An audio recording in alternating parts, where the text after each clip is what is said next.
Te voy a presentar, hasta donde pueda hacerlo, algunas cosas todavía no están confirmadas y otras sí, las primeras medidas del presidente que va a asumir mañana Alberto Fernández. Las primeras medidas que tiene en la cabeza Alberto Fernández se pueden dividir en dos grandes grupos. Unas medidas que el propio equipo del presidente electo denomina medidas para el bolsillo. Perdón, les voy a pedir un vaso de agua porque me olvidé de buscar el vaso de agua. Después me traen algunos. Medidas para el bolsillo. Y el segundo grupo de medidas es medidas de la macroeconomía.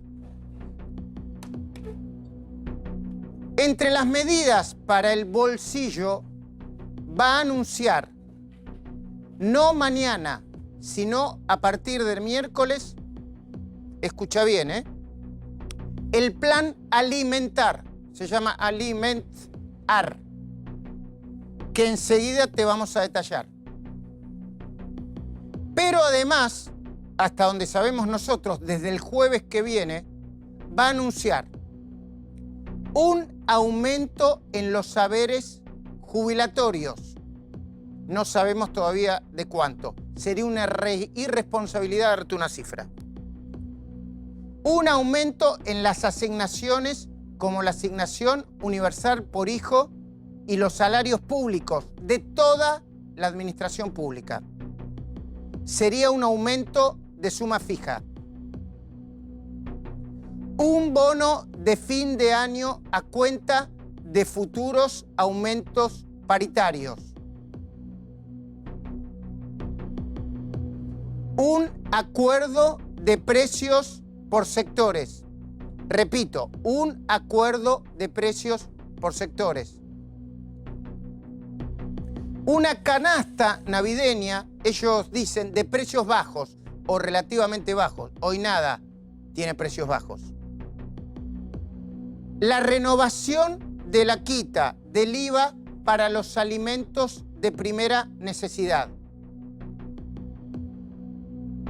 Sabés que ya lo tienen, esa quita del IVA para los alimentos de primera necesidad, la mayoría de los alimentos de la canasta básica.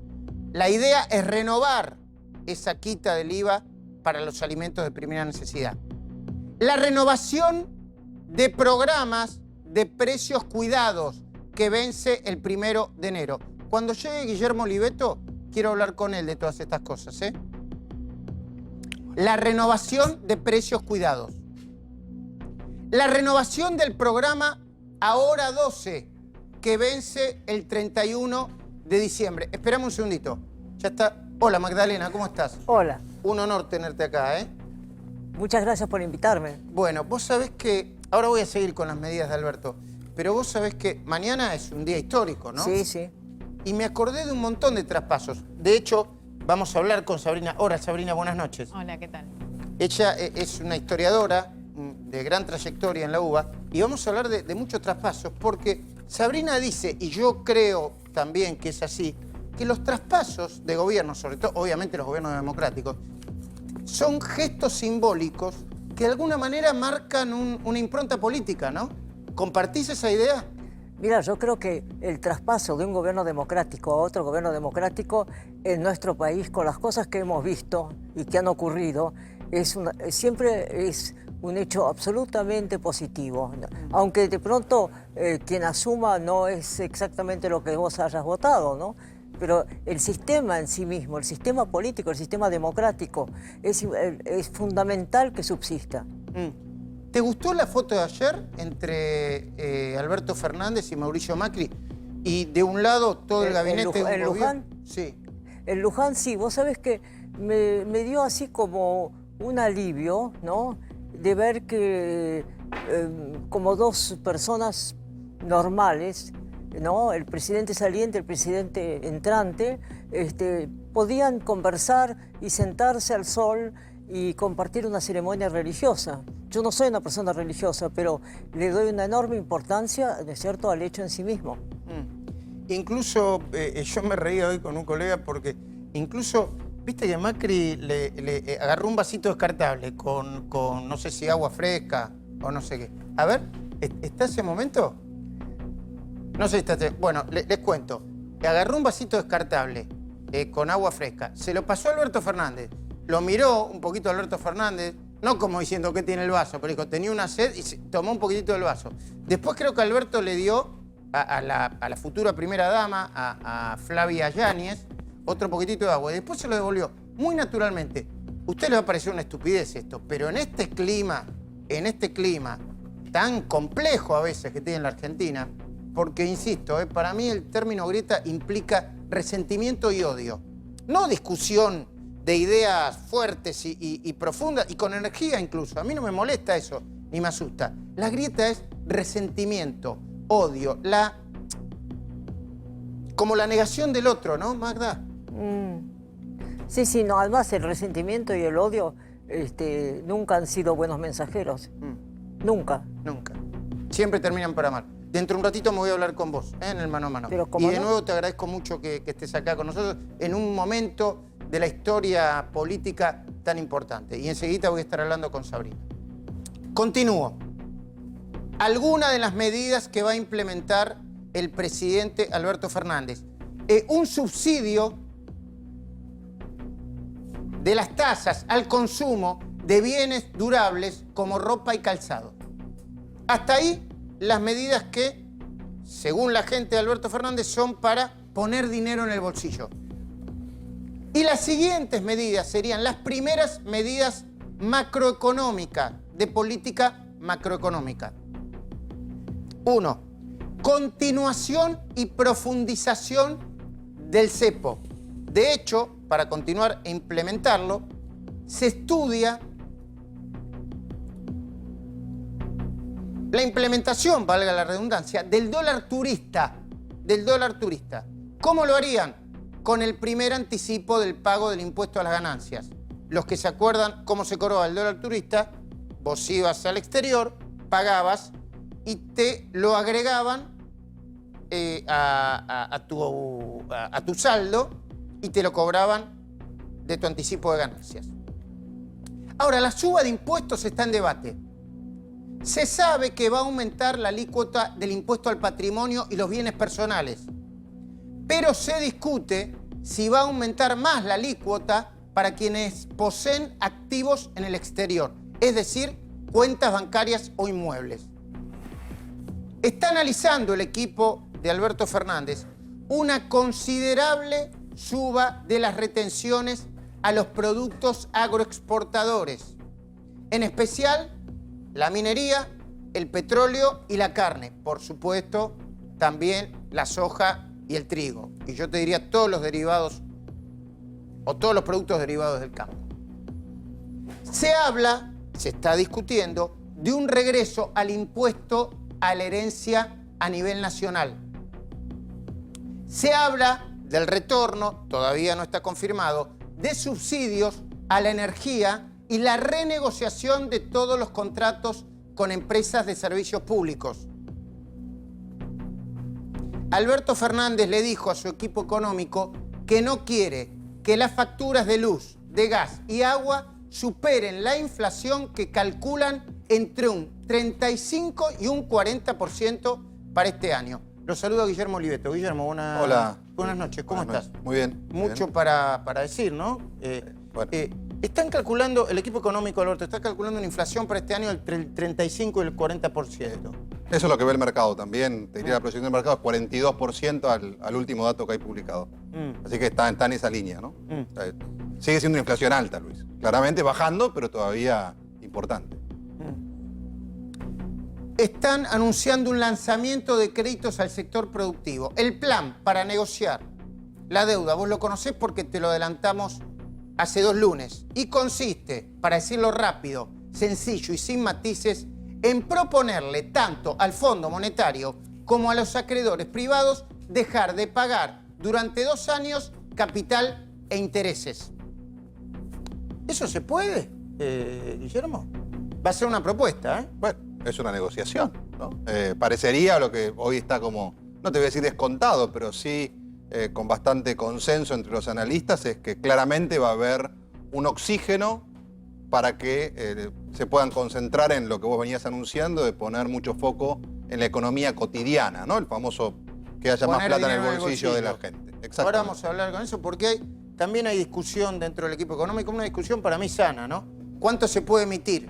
¿Cuál sería la sintonía fina para emitir? Bueno, el propio Alberto Fernández me dijo hace 15 días que la propuesta, todavía de tono informal, la propuesta de la deuda, había sido bien recibida por la nueva titular del Fondo Monetario, Kristalina Georgieva. El presidente que va a subir mañana también pretende cambiar la fórmula de indexación de los saberes jubilatorios. A ver si lo puedo explicar. Sus técnicos calcularon que si se aplica tal como se aprobó en la ley que fuera tan cuestionada en diciembre de 2017, ¿se acuerdan, no? ¿Fue 2017 o 2016? No, 17. ¿Se acuerdan el lío que se armó con los baldosones que tiraban, el hombre del mortero? Bueno, dicen que si se efectiviza tal como está, el presupuesto nacional vuela por los aires. Porque esa ley contempla una indexación tomando a la inflación de los últimos 6 meses. Y como el gasto previsional es altísimo respecto al presupuesto, si yo no estoy tan equivocado, es el 70% de todo el gasto social, que a la vez representa el 70% de todo el gasto del presupuesto. Los anuncios de Alberto Fernández plantean 2 dudas básicas. 1, el nivel de emisión monetaria que necesitan, cuánto se va a tener que emitir. Y 2, si el nivel de la emisión monetaria no va a impactar de inmediato en el aumento de la inflación. El presidente electo no está seguro de implementar la emergencia económica, se discutió también eso. Tampoco quiere contar con superpoderes para pasar por encima del Congreso o utilizar partidas por fuera del presupuesto. Así como Macri pidió ser juzgado por su intento de bajar los niveles de pobreza y su lucha contra el narcotráfico está claro que fracasó, por lo menos en la primera parte, Alberto Fernández se puso como meta terminar con el hambre y cerrar la grieta en la Argentina. Lo de la grieta todavía está por verse. Está claro que Alberto no parece tener, a mi entender, ni el odio ni el resentimiento de muchos hiperkirchneristas. Pero también es cierto que en los últimos días su apoyo irrestricto a la diatriba política que usó Cristina para defenderse del juicio de la obra pública y amenazar a los jueces, igual que el tuit en el que Alberto arrobó a nuestro colega Hugo Alconadamón, puso en duda su culto a la tolerancia.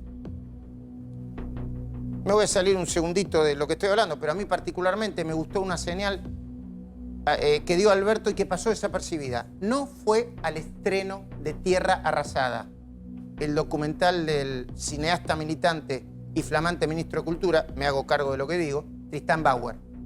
Solo el teaser de la película es tan cegado y tan mentiroso que hubiera sido un signo de apoyo a un solo lado de la grieta asistir a semejante estreno. También me alegro de que hayan aclarado que Bauer no va a tener nada que ver con el manejo de los medios públicos. Porque de ahí al regreso de un 678 recargado había menos de un paso. Lo que sí me resultó impactante, hablando de terminar con la grieta, y ahora me voy a hablar con Sabrina de esto, fue la foto y el encuentro de ayer en Luján, con el presidente saliente, Mauricio Macri, y el acompañamiento de ambos gabinetes. Yo les comenté recién en ese momento que me pareció muy distendido, pero me parece que esto tiene que ver con un traspaso, no transición, ahora Sabrina nos va a explicar por qué, que hasta ahora me está pareciendo más o menos normal, o por lo menos que tiende a un ideal de paz y concordia. Magdalena dijo que sintió alivio. Yo estoy seguro que muchos millones de argentinos sintieron alivio cuando vieron eso. Producción, ¿tenemos alguna imagen de algún traspaso histórico mientras hablo con Sabrina? Y le ponen, por favor, bien el apellido. Repetinos tu nombre y tu apellido, Sabrina. Sabrina Ahmechet. Es difícil de pronunciar, yo lo entiendo. Lo entendés. Bueno, y sos historiadora. Sí, soy politóloga e historiadora. Bueno, Y yo te diría que soy un especialista en traspaso, porque hoy hablé con vos y te acordabas todos los traspasos de memoria. En realidad soy especialista en peronismo, pero sí. Ahí está. Ya que gobierna tanto el peronismo, me hice experta también en traspaso. Bueno, a mí el que me impresionó mucho, y lo quiero compartir con vos, fue el traspaso, bueno, a todos nos impresionó mucho, Magdalena, el traspaso de la transición de la dictadura a la democracia, ¿no? El traspaso de el general Viñones a Raúl Alfonsín. Mientras vemos imágenes, a mí me impresionó por muchas cosas. ¿A vos por qué te impresionó? Bueno, es el comienzo de una nueva Argentina, o al menos eso quiso ser. Disculpás un segundito que me están avisando que tiene audio esto. A ver, pongámoslo. Santos evangelios, desempeñar con lealtad y patriotismo el cargo de presidente de la nación y observar y hacer observar fielmente la Constitución de la nación argentina.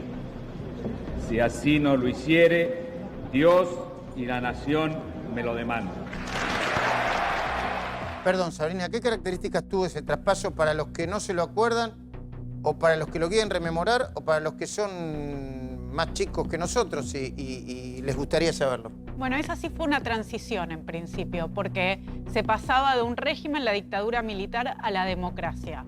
Por eso hoy estamos hablando de traspaso y no de transición, porque es simplemente el cambio de un presidente democrático a otro presidente democrático. Qué importante eso, ¿no? Diferenciar transición de democracia, porque nosotros, de traspaso, porque nosotros estamos acostumbrados a decirle transición a cualquier cosa. Sí, sí, y más en algo que no pasa, no es tan usual en la Argentina, que es que a un presidente de un signo político lo suceda inmediatamente otro de otro partido. Pasó muy pocas veces en la Argentina eso, y estamos aprendiendo a ver cómo se hace.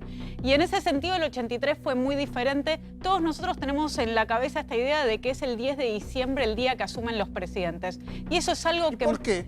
que se inauguró en 1983. El 10 de diciembre es el aniversario del Día Internacional de los Derechos Humanos y fue Alfonsín el que eligió ese día justamente por el papel que tenía para él los derechos humanos en lo que iba a ser su gobierno que iniciaba. ¿Me dejas un segundito, por favor? ¿Qué estabas haciendo en ese momento, Magdalena, el 10 de diciembre de 1983? Mira, entregando el informe de la CONADEP, ¿no? Justamente Ernesto Sábato se lo entregó al presidente Alfonsín. Justamente fue una cosa muy, muy emocionante. Pero rebobinando lo que estábamos hablando hace un instante, de cuánto por lo menos a mí me había emocionado la visión del candidato elegido con el presidente saliente frente a la Basílica de Luján, hay una pregunta quizás muy ingenua. ¿Y Cristina Kirchner por qué no va a esas cosas? ¿Le aburren? Quiere marcar la diferencia. No es ingenua, Magdalena, es una pregunta muy lógica y de mucho sentido. Pero además era un motivo de júbilo poder compartir, digamos, más allá de las diferencias enormes que existen, pero poder compartir una mañana de sol frente a un monumento nacional como es la Basílica de Luján. Entonces, ¿qué? ¿Es preferible quedarse en su casa revolviendo malos humores y ofensas? No, es incomprensible, ¿no? Hubiera sido muy importante que estuviera Cristina ahí. Y todavía hay que ver el papel de Cristina, y no lo digo con ninguna chicana, lo digo porque tengo mis dudas, en el traspaso, ¿no? En el traspaso de mando.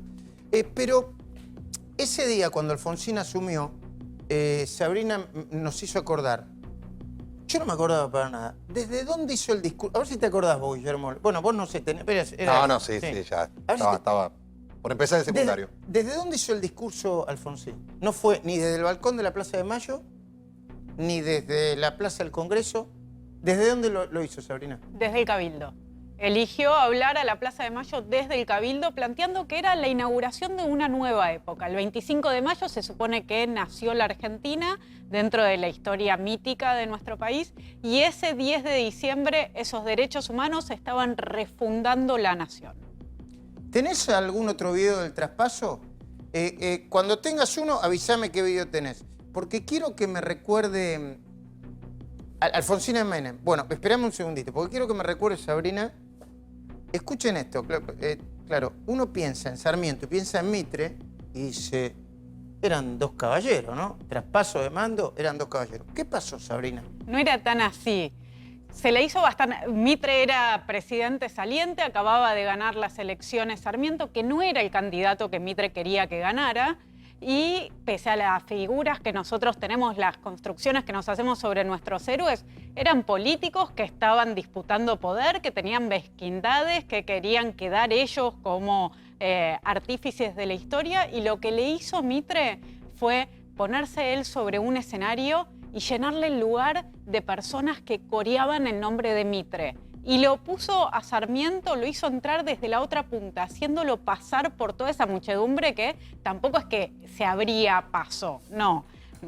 Lo empujaban un poquito. Y Sarmiento parece que escorpió y llegó hasta donde tenía que llegar. Sí, lo que es muy interesante y una obsesión de Sarmiento es que había que construir la figura y la pompa de los presidentes argentinos. Mitre había sido el primero y Sarmiento recién llegaba, no teníamos la Casa Rosada.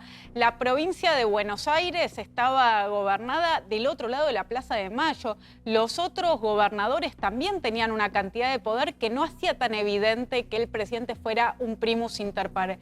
Entonces, el momento de la Asunción era un momento de gran creación de poder.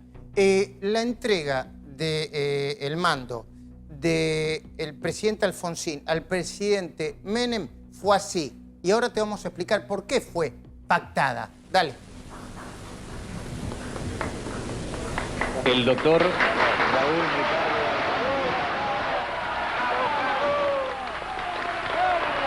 hace entrega. ¡Viva la patria! ¡Viva el marshal Carlos Saúl Menem! ¡Viva la memoria del general Perón! Ha hecho entrega ¡Viva la memoria de aquel Manilla! de la banda presidencial al presidente de la Nación, doctor Carlos Saúl Menem. 8 de julio de 1989, 5 meses antes de lo que lo tenían que entregar. No el 10 de diciembre. Sí. Justamente la crisis que hubo en los últimos meses del alfonsinismo hizo que se adelantara ese traspaso. Por eso hablamos de un traspaso pactado. Se arregló mucho cómo iba a ser. Digo, Menem también se estaba comprando en ese momento una bomba de tiempo, lo sabía. Y de hecho un gesto importante que hubo en ese traspaso fue que estuvo ahí Angelos, quien había sido el candidato por la Unión Cívica Radical. Bueno, fue invitado. Bueno, un signo de convivencia. ¿El siguiente traspaso cuál es, Juan Pablo? De Carlos Menem a Fernando de la Rúa. Mirá.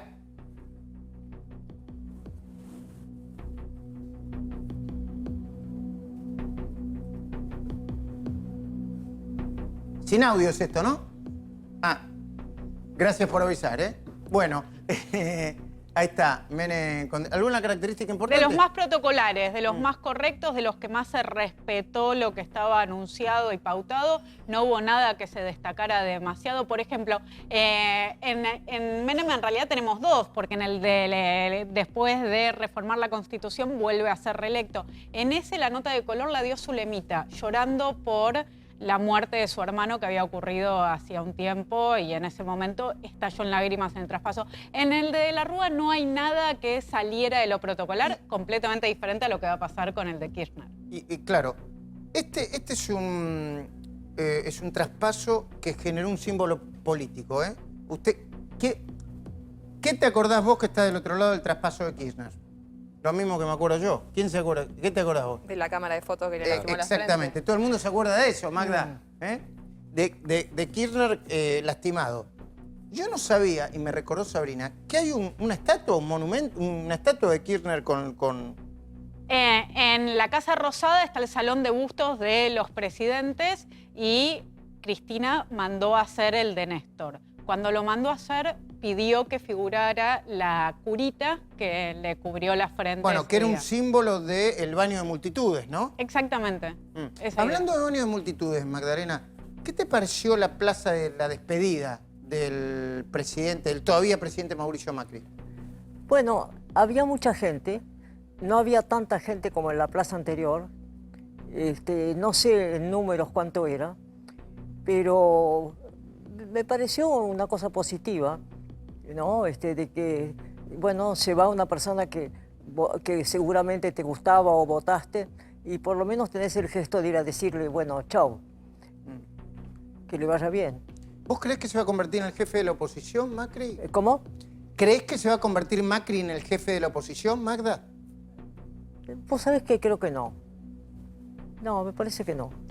A lo mejor estoy equivocada, pero... No, ¿vos creés que va a haber una disputa por el liderazgo y que van a estar obviamente los radicales, Horacio Rodríguez Larreta, ¿no? Sí, me parece.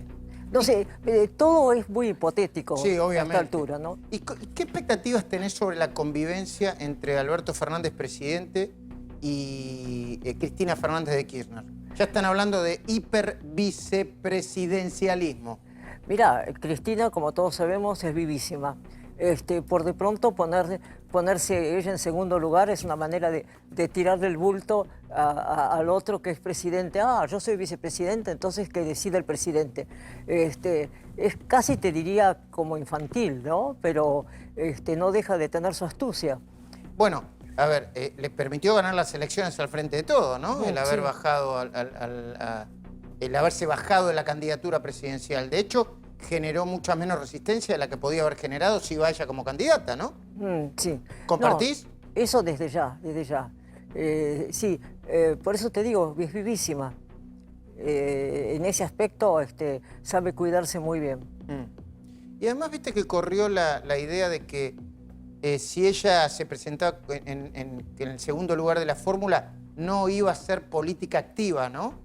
Y sin embargo hizo política activa, bueno, reclama lo que considera que es suyo, que por otra parte tiene muchos votos, ¿no? No hay por qué negarlo. Sí, claro, por supuesto. Y además su habitual impertinencia, cuando el otro día les dijo a los jueces que tenían que preguntar, en fin. ¿Qué te pareció a vos eso? Mira, en la vida yo creo que siempre las demostraciones de poder son ambiguas. Si lográs tener ese poder, bueno, está todo bien. Si fue una demostración como para molestar o asustar, es otra cosa. Además, a mí la gente belicosa constantemente, así todo junto, no me gusta. ¿No te Me gusta gusta? la gente de paz, ¿viste? Me gusta la gente de concordia. Por eso reitero, en Luján, que fue una escena inolvidable, ¿cómo esta señora no fue? Independientemente que no le interese la religión, todo eso es absolutamente aceptable, cada uno cree en lo que quiere creer.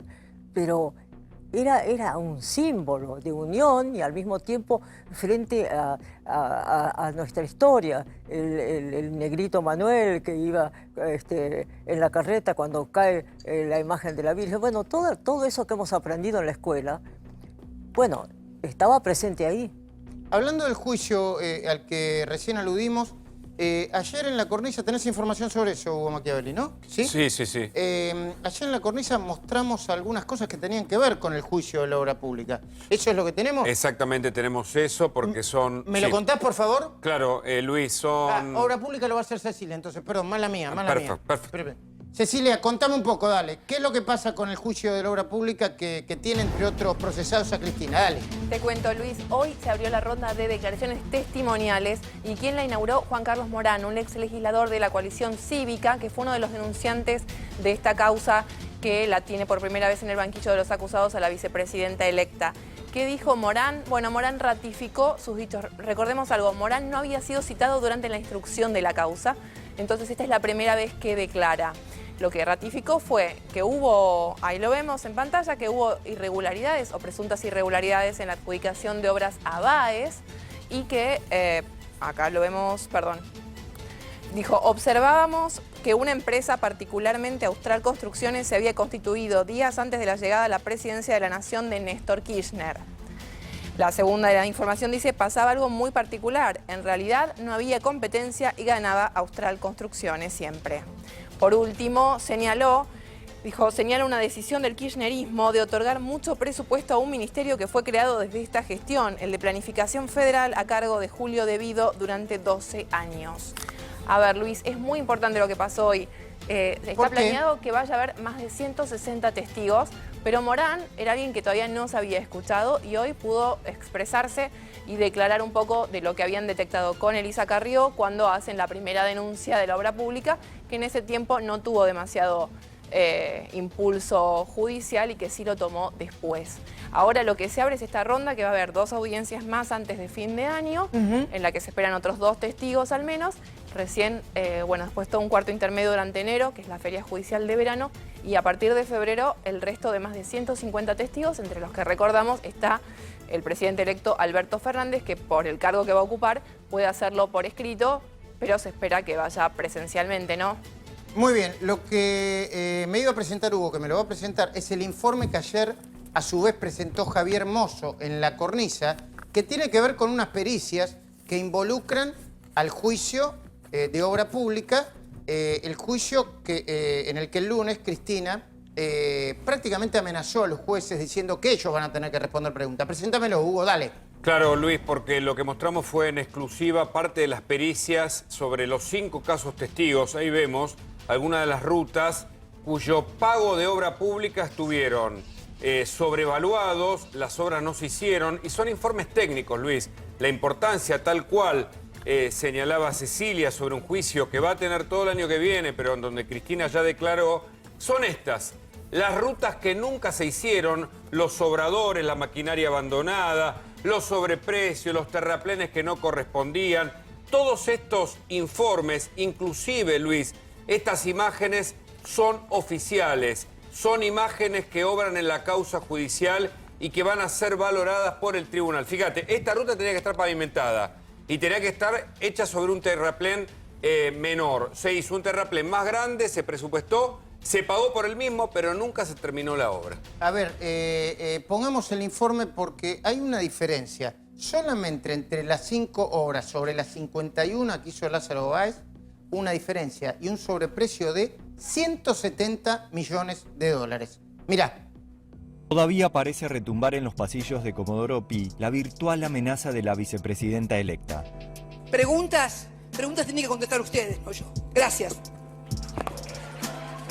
Sin embargo, el fiscal Diego Luciani tiene atragantadas 150 preguntas que Cristina Fernández y también Lázaro Báez, tarde o temprano, deberán contestar. Una de las más urgentes es: los exfuncionarios de Vialidad Nacional le dieron a Lázaro Báez más dinero del que correspondía, dibujando sobreprecios en los pliegos de los presupuestos de obras que debía hacer o nunca hizo. Para determinar la verdad, el fiscal mandó a hacer pericias en 5 obras públicas encargadas a la empresa austral de Lázaro Báez en Santa Cruz, y los primeros resultados son escandalosos. Solo en esas 5 licitaciones se habría registrado un sobreprecio de 170 millones de dólares. Prueba número 1. Lo primero que llamó la atención a los peritos oficiales fueron los detalles del pliego para el presupuesto del primer tramo de 74 kilómetros de la Ruta Nacional 288.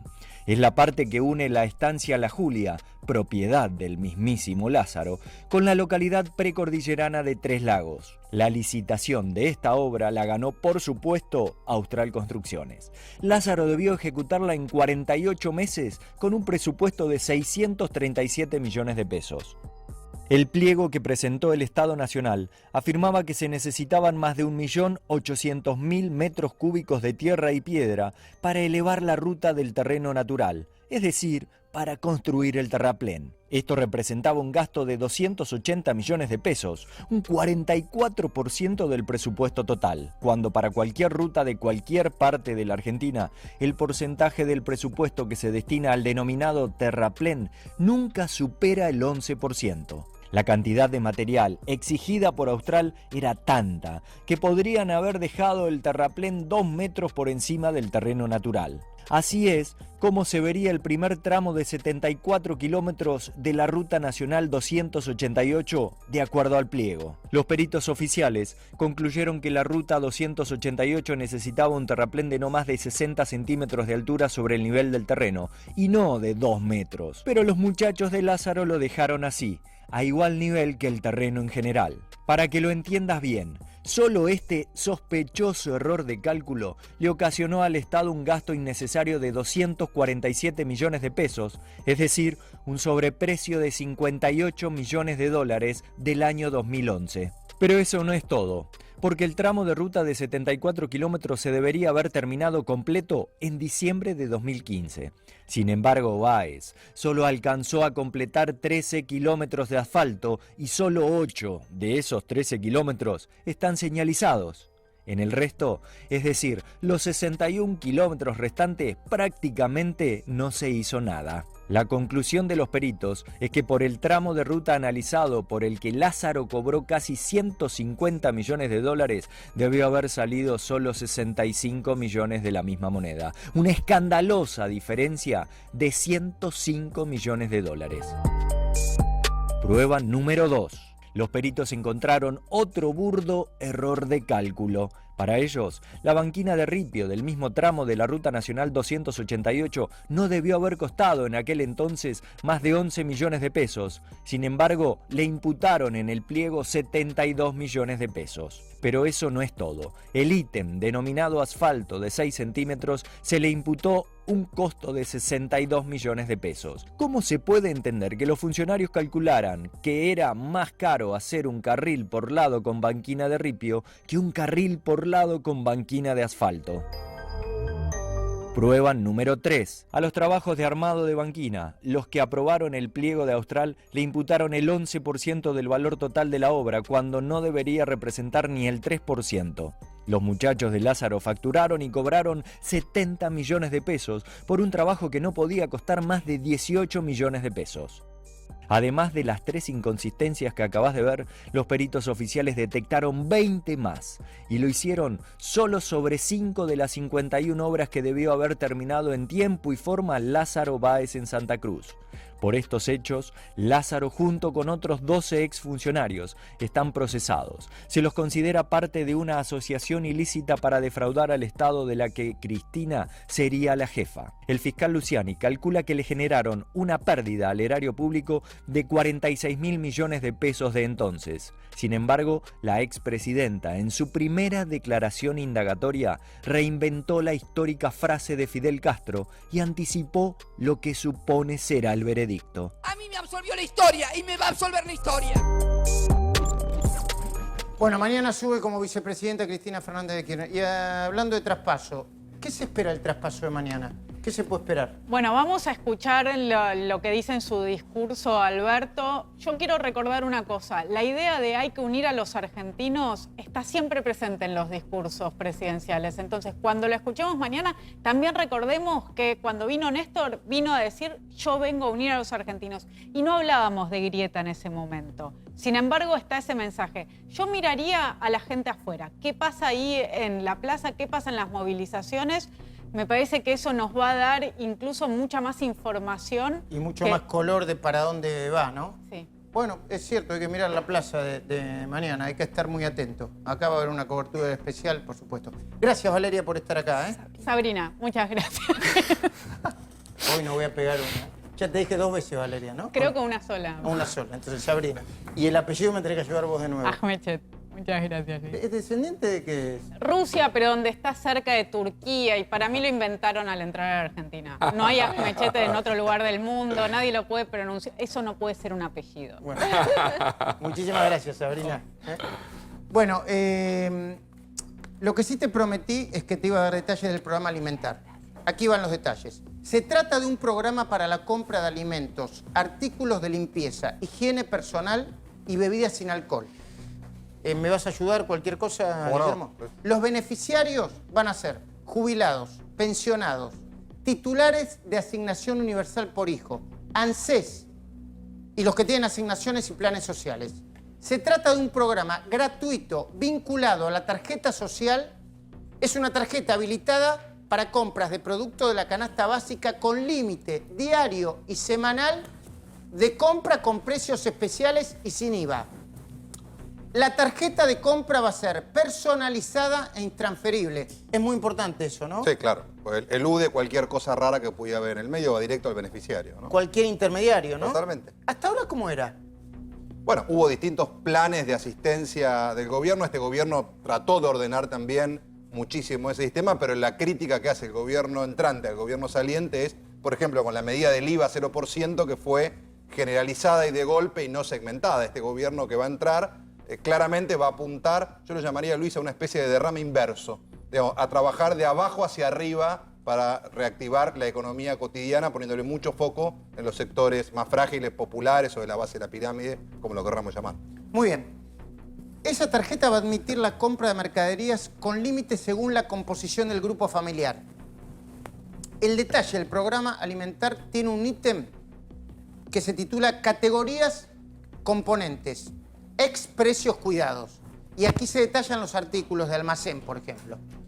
La tarjeta va a tener para 1 kilo de azúcar, para un edulcorante de 400 mililitros, un paquete de yerba de 500 gramos, cacao, arroz blanco, caldo de verdura, mermelada, sal fina, arvejas, puré de tomate, garbanzos, lentejas, poroto, harina, polenta, fideos secos para sopa y guiso. Yo lo estoy detallando porque es lo que tiene el programa, tiene un nivel de detalle importante.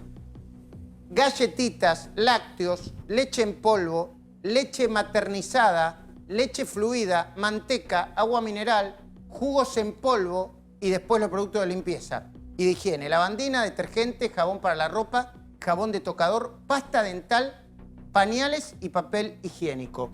El programa tiene incluso una canasta navideña. No sé por qué, pero yo supongo que la diferencian. Esa canasta navideña contiene pan dulce, sidra, garrapiñada, turrón, budín, maní con chocolate, vino blanco, arroz 4.0. ¿Qué es el arroz 4? Es un tema de un gradiente de calidad. De calidad.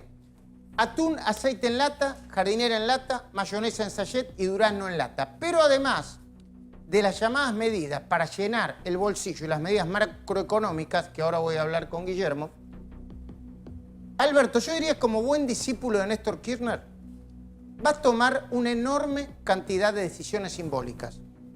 La de quitar las rejas fijas alrededor de la Casa de Gobierno es una. Viste que hubo una discusión, ¿no? ¿Quién las había puesto y quién? Esas rejas se pusieron en el 2003, creo, me parece. Y las mandó a poner Parrilli y eran como producto del que se vayan todos.